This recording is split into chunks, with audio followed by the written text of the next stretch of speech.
হরে কৃষ্ণ। এটা কার্তিক মাস, কৃষ্ণ ভক্তদের জন্য এটা দামোদর মাস নামেও পরিচিত। তো আজ হচ্ছে উত্থান বা প্রবোধিনী একাদশীর দিন। তো আজ একাদশী পালন করুন সবাই, এবং একাদশী পালন করলে একাদশী মাহাত্ম্যও পড়া উচিত, জানা উচিত। প্রতিটা একাদশীরই মাহাত্ম্য থাকে, তাই এই একাদশীর একটা মাহাত্ম্য আছে, সেটাই আমি কিছুটা বলছি। তো কার্তিক মাসের শুক্লপক্ষের একাদশীর মাহাত্ম্য স্কন্দ পুরাণে ব্রহ্মা নারদ সংবাদে বর্ণিত আছে। ওখানে লেখা আছে, মহারাজ যুধিষ্ঠির বললেন, হে পুরুষোত্তম, কার্তিক মাসের শুক্লপক্ষের একাদশীর নাম আমার কাছে কৃপা করে বর্ণনা করুন।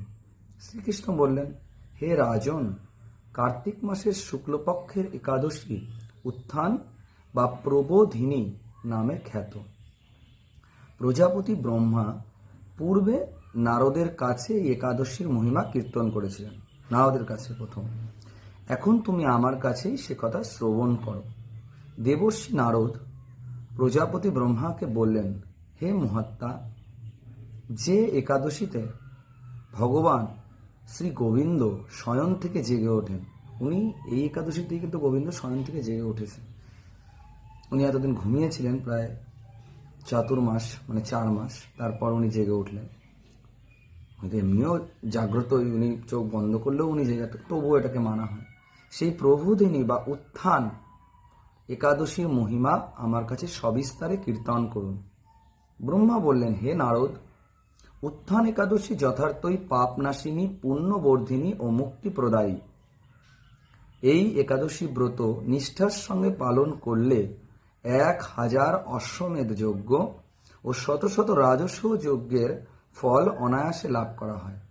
জগতের দুর্লভ বস্তুর প্রাপ্তির কথা আর কি বা বলবো। এই একাদশী ভক্তিপরায়ণ ব্যক্তিকে ঐশ্বর্য, প্রজ্ঞা, রাজ্য ও সুখ প্রদান করে। এই ব্রতের প্রভাবে পর্বত প্রমাণ পাপরাশি বিনষ্ট হয়ে যায়। যারা একাদশীতে রাত্রি জাগরণ করেন তাদের সমস্ত পাপ ভস্মীভূত হয়। শ্রেষ্ঠ মুনিগণ তপস্যার দ্বারা যে ফল করেন, এই ব্রতের উপবাসেও তা পাওয়া যায়।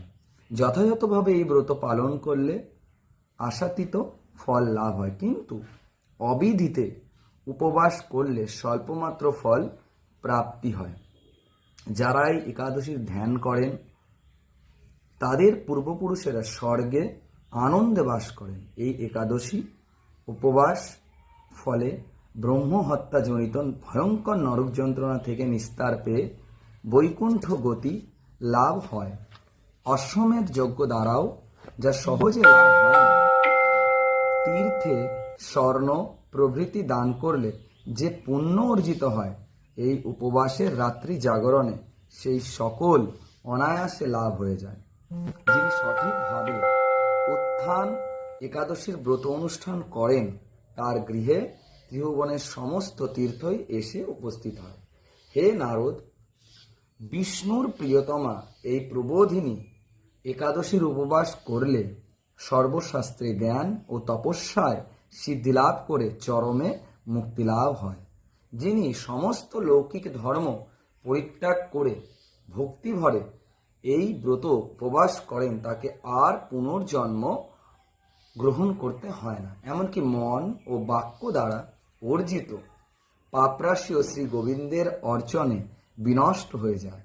হে বৎস, এই ব্রতে শ্রদ্ধা সহকারে শ্রী জনার্দনের উদ্দেশ্যে স্নান, দান, জপ, কীর্তন ও হোমাদি করলে অক্ষয় ফল লাভ হয়। যারা উপবাসের দিনে শ্রীহরির প্রতি ভক্তিভাবে দিন যাপন করেন, তাদের পক্ষে জগতে দুর্লভ বলে আর কিছুই নেই।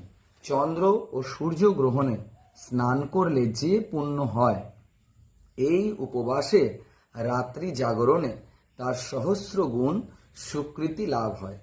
তীর্থে স্নান, দান, জপ, হোম, ধ্যান আদির ফলে যে পুণ্য সঞ্চিত হয়, উত্থান একাদশী না করলে সেই সমস্তই নিষ্ফল হয়ে যায়। হে নারদ, শ্রী হরিবাসরে শ্রী জনার্দনের পূজা বিশেষ ভক্তি সহকারে করবে। তা না হলে শত জন্মার্জিত পুণ্যও বিফল হয়। হে বৎস, যিনি কার্তিক মাসে সর্বদা ভাগবত শাস্ত্রাদি অধ্যয়ন করেন, তিনি সর্বপাপ মুক্ত হয়ে সমস্ত যজ্ঞের ফল লাভ করেন। ভগবান হরিভক্তিমূলক শাস্ত্র পাঠে অত্যন্ত সন্তুষ্ট হন, কিন্তু দান, জপ, যজ্ঞাদি দ্বারা তেমন প্রীত হন না। এই মাসে শ্রীবিষ্ণুর নাম, গুণ, রূপ, লীলাদি শ্রবণ, কীর্তন অথবা শ্রীমদ্ ভাগবত আদি শাস্ত্রগ্রন্থ পাঠের ফলে শত শত গোদানের ফল অচিরেই প্রাপ্ত হওয়া যায়। অতএব হে মুনিবর, কার্তিক মাসে সমস্ত গৌণ ধর্ম বর্জন করে শ্রী কেশবের সামনে হরিকথা শ্রবণ কীর্তন করা কর্তব্য। কোনো ব্যক্তি যদি ভক্তি সহকারে এই মাসে ভক্ত সঙ্গে হরিকথা শ্রবণ ও কীর্তন করেন, তবে তার শতকুল উদ্ধার প্রাপ্ত হন এবং হাজার হাজার দুগ্ধবতী গাভী দানের ফল অনায়াসে লাভ করেন।